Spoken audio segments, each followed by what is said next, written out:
Jail conditions जो है भारत की, इसी ये अमूमन हम ये समझते हैं कि जो व्यक्ति जेल गया वो उसको एक सामान्य व्यवस्था में रखा गया, सब लोगों को एक व्यवस्था में रखा गया, ऐसा नहीं था।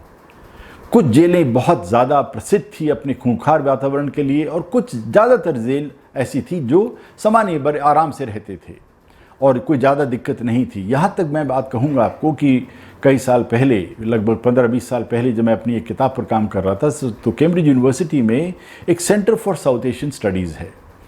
Centre for South Asian Studies में अंग्रेज़ अफसरों के दस्तावेज़ मिलते हैं जो लोग पंजाब में, उस ज़माने के पंजाब में डिप्टी कमिश्नर्स और एसपीज रहे हैं।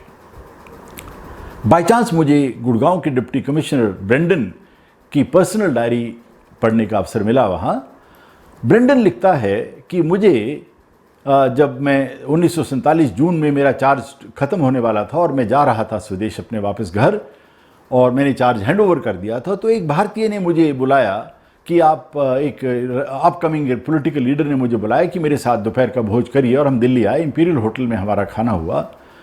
तो जब खाना हो गया तो मैंने उस व्यक्ति से पूछा, भैया ये बताओ कि आप तो मुझे जानते नहीं, कम से कम इतनी अच्छी तरह नहीं जानते थे कि जाने से पहले मुझे भोज पर बुलाएं आप।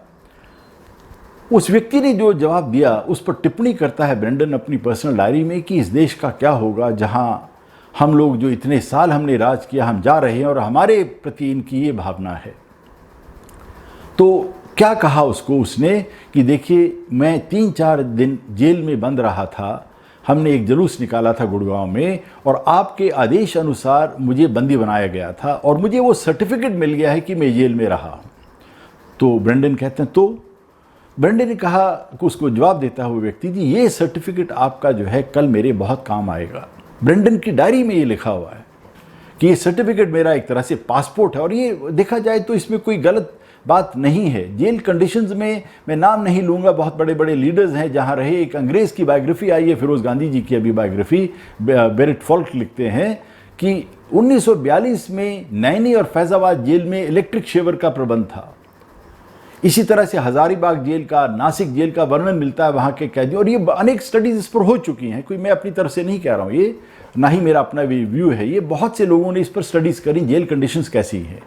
कुछ ऐसी जेल कंडीशंस भी थी जैसे लाहौर का प्रसिद्ध पंजाब सेंट्रल जेल, जहाँ डॉक्टर लोहिया को, जयप्रकाश को रखा गया, उनके साथ क्या व्यवहार वहाँ हुआ ये सब जानते हैं। भयंकर व्यवहार हुआ, 15-15 दिन तक लोहिया जी को चेनों से मुक्त नहीं किया जाता था, बुखार होता था, खून बह रहा था उनके नाक से। तो ये एक अलग कहानी हो जाएगी।